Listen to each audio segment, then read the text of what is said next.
Many have seen Peter Obi to be the Messiah that will deliver Nigeria from what is going on in Nigeria today. Let's not forget that in 2015, we had this change agenda, of which they saw Muhammadu Buhari to be the Messiah that would deliver Nigeria from corruption, as well as the insecurity that has bedeviled Nigeria for over a decade as of that time.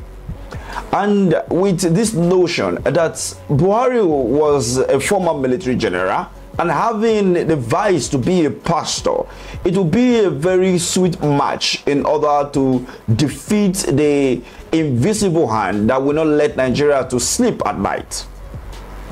But there is something that we continue to miss in all of this.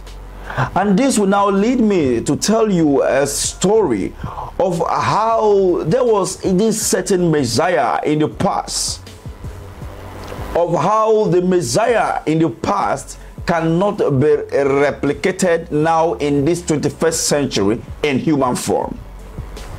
And it happened over 2,000 years ago, where a certain man called Emmanuel was a healer, and he helped a lot of people in his little community.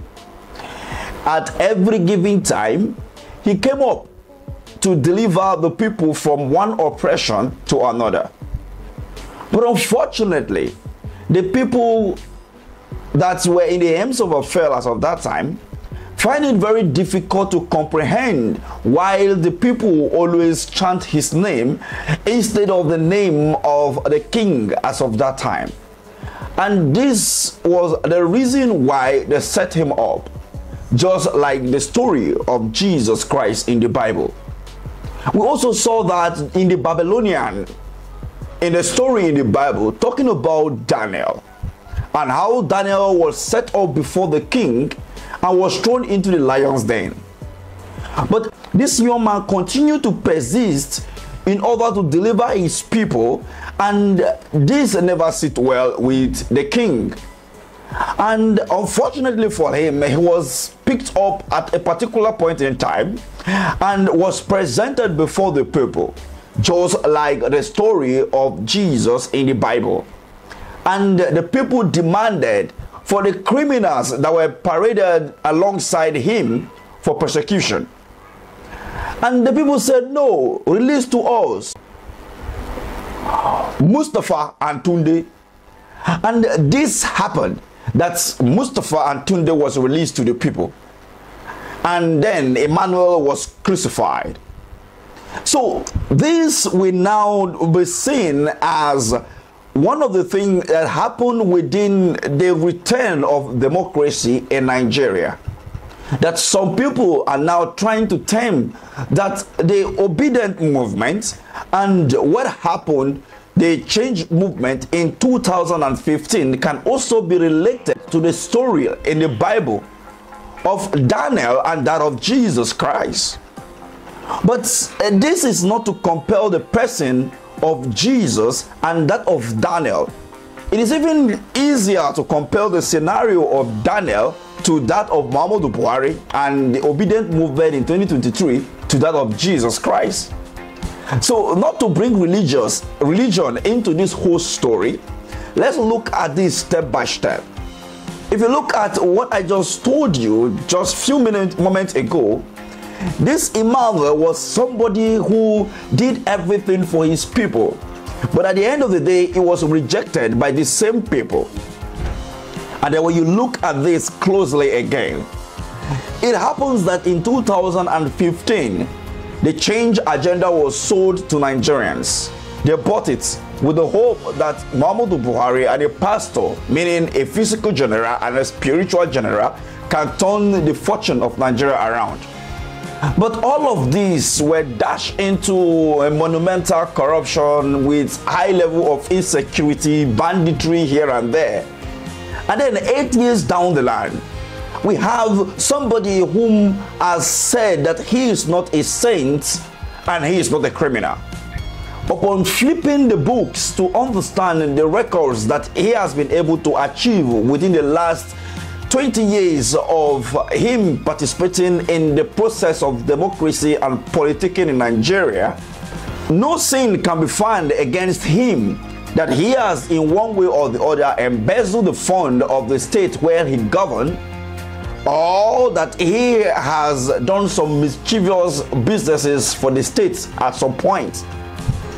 And this is the reason why his quest to deliver his people become more and more loving by the people as he continued to expose the corruption and how the Nigerian government can actually benefit from numerous ideas and what they have, what God has deposited in them, of which it has not been harnessed.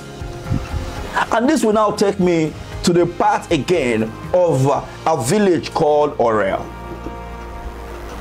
In this little village called Orel, a man called Paul rose up during his own time and said, "No, I will end the era of this impunity." And he continued to educate the people, just like the obedient movement. And this man did everything in his power to make sure that everything goes in the direction of the people. But unfortunately, the time came for the selection of who will be their leader. And the whole people gathered in the square, in the village square. And the person who was to conduct this came up and he said, "Write the name of the man who you want to be your leader." And the three people presented before them was Paul and Barnabas. But when the whole thing got tougher, the people wrote the name of Paul as their man. But upon seeing that Paul is taking the lead, the person who was counting the paper turned up to Barnabas and said, "Barnabas, you need to do something. We have talked about this. Paul is leading the race." And upon saying that, Barnabas said, "No, I am the man of the people. The people know me. They cannot do that." And he said, "Timothy, this is the result that is coming out already." The people wrote the name of Mr. Paul. But unfortunately for Mr. Paul, Timothy said, "No, I am the real guy here. Go ahead and write my name as the true winner here, and nothing will happen. I have the support of the people. I have the backing of the gods." And then the leader, who was Judas, went ahead to announce Timothy as the winner in the village square. Upon hearing this, the whole people turned to each other. I said, "No, but we wrote the name of Paul." But then here come this soothsayer who appeared from nowhere and said, "Let the will of the gods prevail." And the people accepted and said, "This may be the will of the gods." Mr. Paul agitated. I said, "No, this cannot be." But upon approaching the soothsayer, he said, "No, let's allow peace to reign in the community." But as days keep breaking, turn to weeks and months to years, it happens that rain never falls in the land of Orel. And then it happens that famine set into this little community. The people begin to run up and down. But they were told that there is a chosen one. And if at all they stay away from the chosen one, this actually will happen to them, says the prophets. But unfortunately, they never listened to the words of the prophets. And this happened to them. And the cry began to come from the north, to the south, to the west, to the east.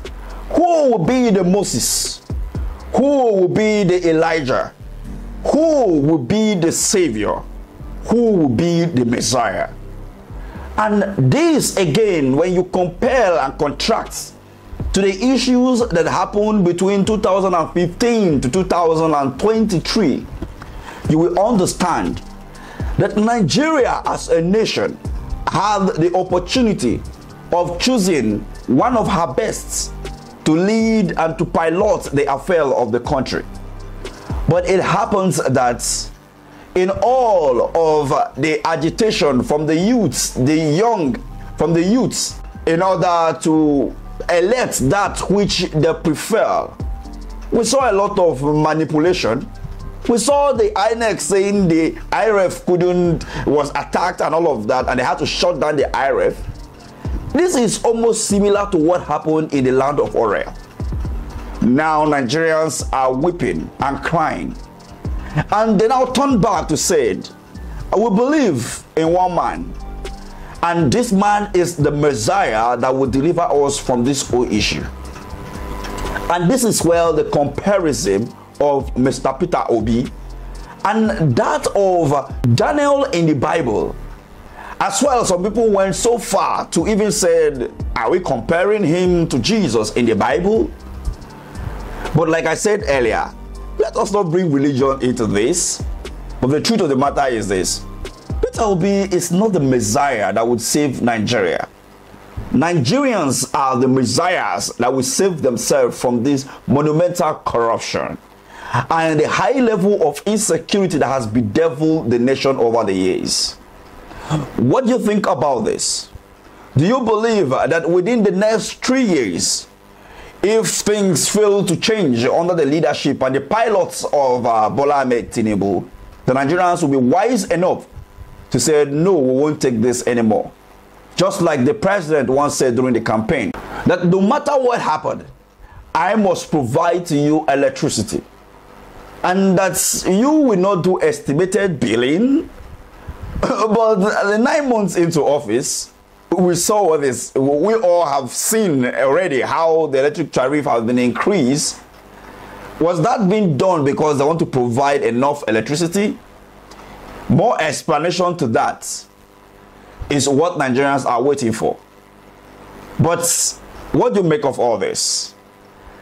Let's stop the comparison. Or is it true that these stories actually connect the dots to show that he is the one to deliver Nigeria, not the people themselves? No insults, no quarrel. Let's have the take at the comment section. Thank you for watching.